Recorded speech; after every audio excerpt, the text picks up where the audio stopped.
pagtingin.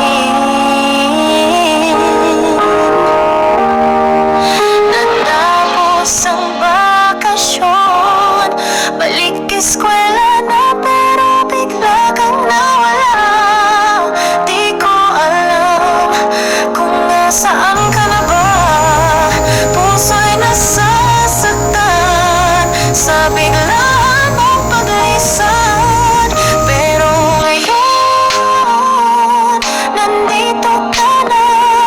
Salamat kay Meta, dahil sa Facebook nagkatagpo ulit tayong dalawa.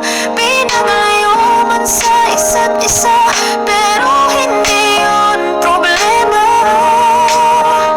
Dahil ang mas mahalaga ay ang 2012 love story nating dalawa.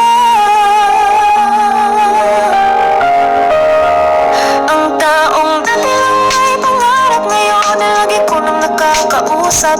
Maraming salamat dahil sa'yo nagkakulay muli ang malungkot kong mundo. Puso ko'y na